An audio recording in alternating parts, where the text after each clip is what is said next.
इन आंसुओं को बहाकर तुम सच को तो नहीं झुठला सकती ना राधा।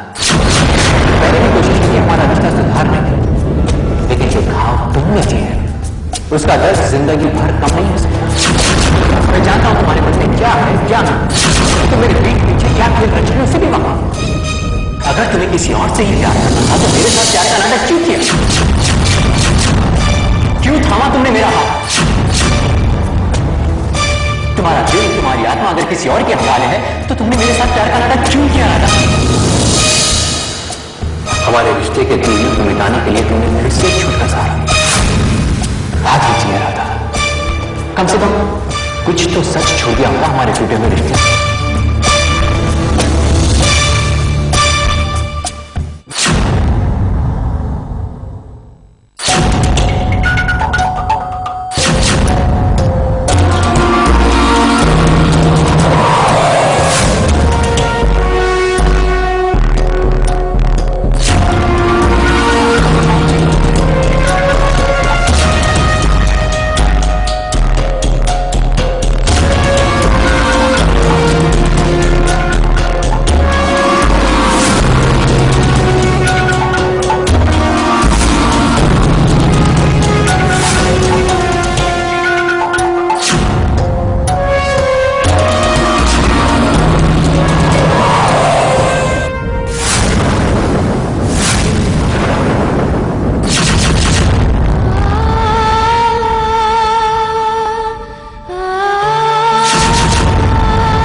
मुझे पता था तुम जरूर आओगे मुझे लेने। कौन है तुम?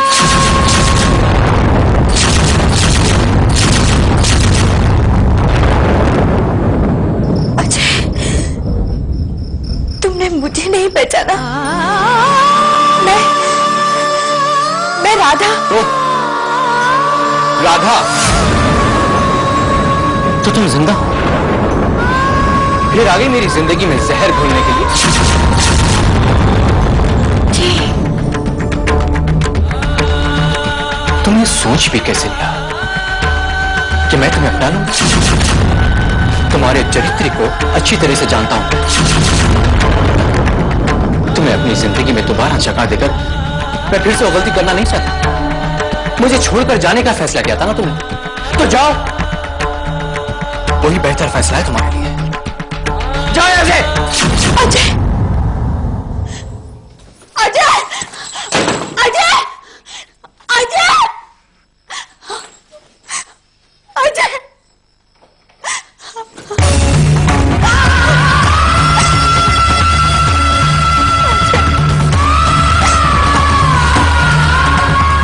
मुझे गलत समझ रहे हो अजय। मुझे नहीं तो कम से कम हमारे होने वाले बच्चे को तो अपना लो अजय। अजय!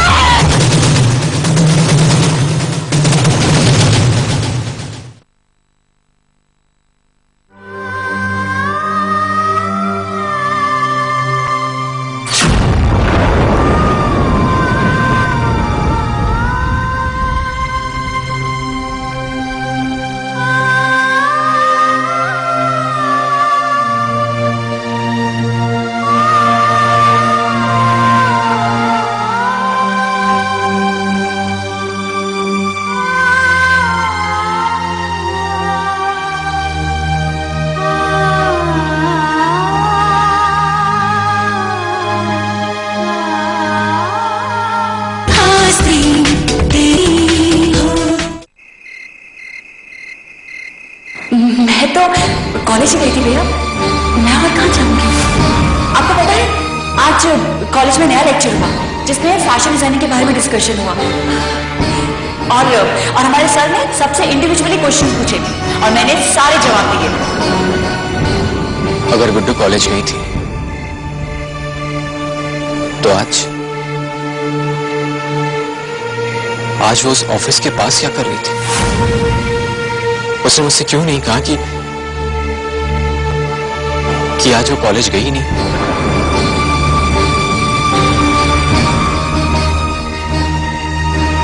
आखिर ऐसी कौन सी बात है, ऐसी कौन सी बात है जो हमसे छुपा रही है? मेरे सवाल करने पर भी उसने मुझसे कुछ नहीं बताया। मेरे लाख पूछने पर भी उसे झूठ का सहारा लेना पड़ा।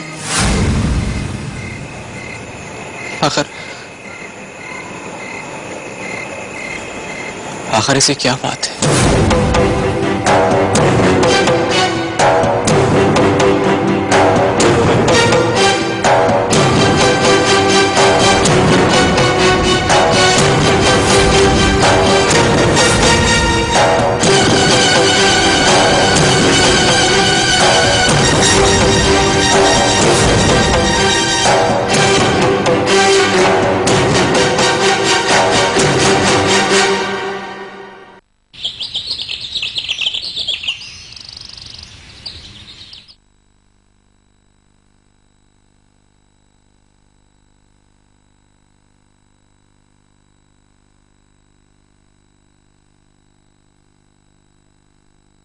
कॉलेज जा रही है?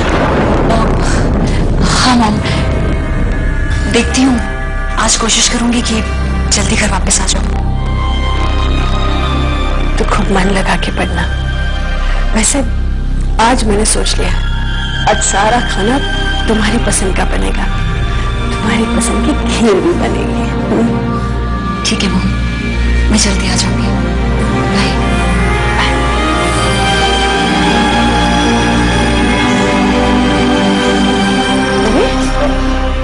तू कहाँ जा रहा है? माँ वो मैंने जो इंटरव्यू लिया था जिसके रिजल्ट की लिस्ट लगने वाली है वो देख कर आता हूँ। अरे तो थोड़ा सा पहले निकलता, तारा के साथ चला जाता। नहीं माँ, मुझे कहीं और जाना है, चलता हूँ, कहीं देर ना हो जाए।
क्या कर रही है तुम?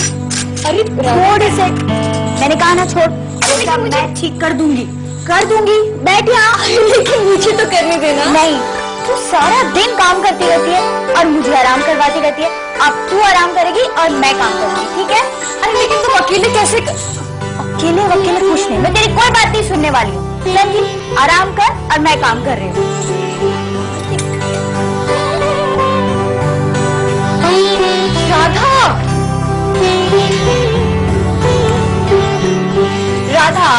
एक मिनट इधर। तुम ना बिल्कुल नहीं बदली। आज भी तुम्हारी जिद के आगे कोई नहीं जीत सकता। पहले की तरह मैं भी नहीं। वैसे आई एम श्योर कि ऋतु भी नहीं बदली। तुझे याद है राधा, कैसे वो अपनी हरकतें करके हम लोग को पागलों की तरह हंसाया करती है? याद है तुझे? याद है संजू, सब कुछ याद है मुझे।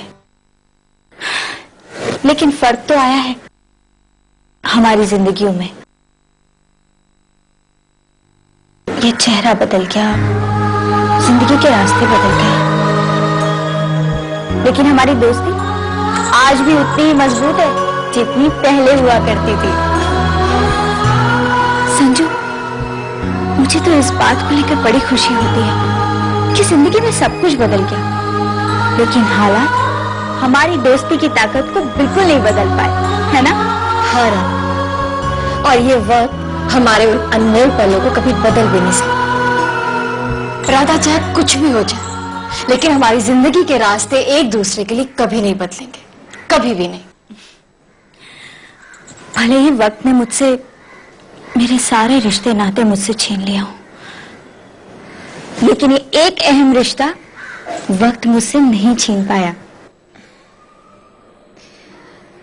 वैसे राधा, मैं सोच रही थी कि आज हमें जो खुशियां मिली है, तुम्हें जो नई जिंदगी मिली है, इसकी वजह और कोई नहीं बल्कि शौर्य प्रताप है ना? हाँ राधा, जरा सोचो ना, तुमने तो अपनी जिंदगी को खत्म करने का फैसला कर लिया, लेकिन तुम्हें मौत के मुंह से बाहर निकाला शौर्य प्रताप, जो जिंदगी तुम्हारे लिए अजनबी थी। उस अनजान जिंदगी में तुम्हारा साथ देने वाले तुम्हारे अपने नहीं, बल्कि दो शख्स थे, शौमित और शौर्य प्रताप। राधा, उन्हें तो पता भी नहीं होगा कि तुम कहाँ हो, तुम्हें ढूंढ रहे होंगे, वो तुम्हारे लिए परेशान होंगे। राधा, अगर मेरा कहा मानो तो तुम्हें उन्हें जाकर मिलना चाहिए, उनसे मिलकर तुम्हें सब कुछ बता देना चाहिए। राधा, शौर्य प्रताप ने तुम्हारे बुरे वक्त में तुम्हारा साथ दिया है, जिंदगी के नए मायने दिए हैं, तुम्हें उनका शुक्रिया अदा जरूर करना चाहिए, उन्हें अच्छा लगे।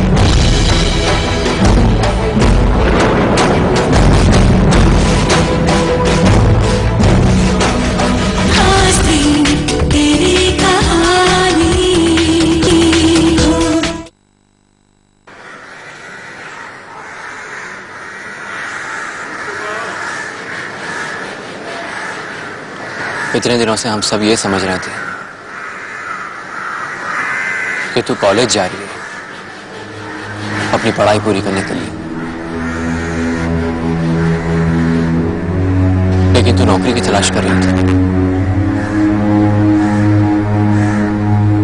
कम से कम हमको बता तो दिया होता।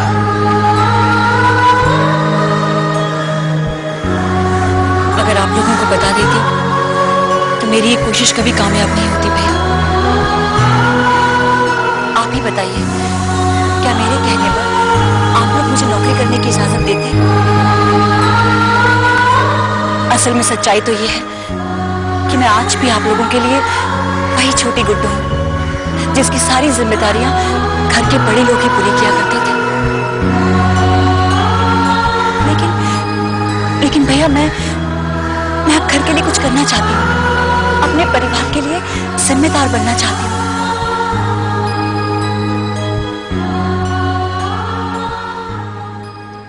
तू अपनों की जिम्मेदारी लेना चाहती है, इसमें कुछ गलत नहीं है। तेरे दो बड़े भाई हैं ना तेरे साथ, तो फिर क्यों तेरे परेशानियों का सामना करे? तू दर की ठोकरें खाए, ये मैं और भैया बर्दाश्त नहीं कर सकते। माना कि हमारे परिवार पर बुरा वक्त आया है, लेकिन इसका मतलब ये नहीं कि हम तुझे कांटों भरी राह पर चलने की इजाजत दे देंगे। मैं और भैया है ना परिवार की जिम्मेदारी उठाने के लिए। क्यों भैया? क्या सिर्फ आपको रवि भैया को ही ये हक है कि इस परिवार के दुखों को दूर करे, उन्हें खुशियां दे। एक लड़की का कोई हक नहीं है। जब आप लोग नौकरी की तलाश कर सकते हैं तो आपकी ये बहन नौकरी क्यों नहीं कर सकती? मैंने ऐसा तो नहीं कहा ना गुड्डू। तू समझने की कोशिश क्यों नहीं करती? आप समझने की कोशिश क्यों नहीं करते भैया? मैं अब बच्ची नहीं हूं, अपनी और अपने परिवार की जिम्मेदारियां संभाल सकती हूँ। जब मेरे भाई इतनी मेहनत कर सकते हैं जॉब के लिए, तो क्या एक बेटी होने के नाते मेरा कोई फर्ज नहीं है? मैं क्यों नौकरी नहीं कर सकती? ये जिंदगी सिर्फ मेरे लिए ही नहीं, हम सबके लिए एक मुसीबत बन गई है। मॉम और बुआ जी का दुख मुझे भी है, उनका दुख नहीं देखा जाता मुझसे। अपने इस खोए घर को तो हम वापस नहीं पा सकते, लेकिन इन हालातों को बदलना तो हमारे हाथ में ही है ना। भैया, मैं एक छोटी सी पहल करके अपने परिवार को खुशियां देना चाहती हूँ।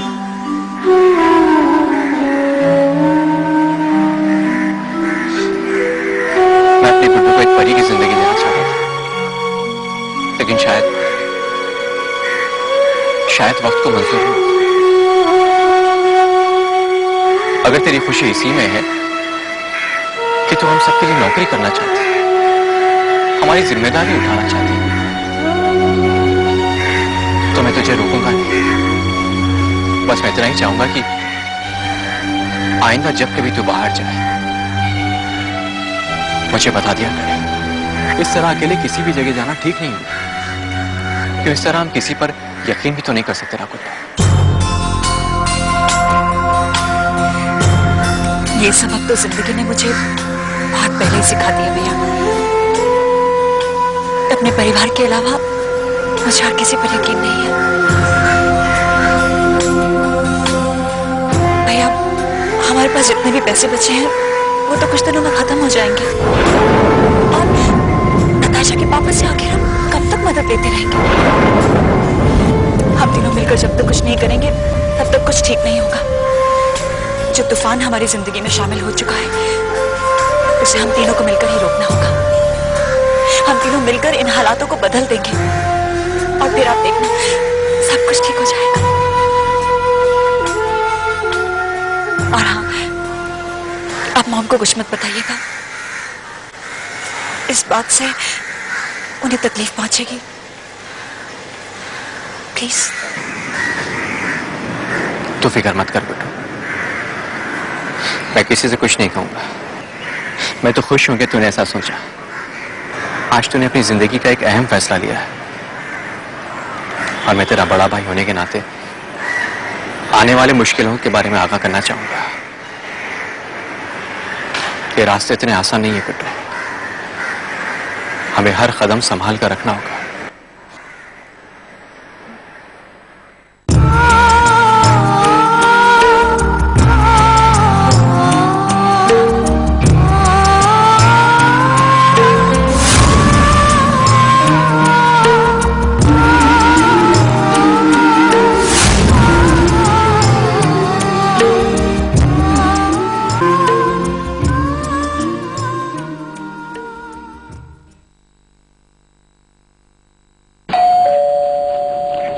दयाल, दयाल। जी साहब। देखो दरवाजे पे कौन है।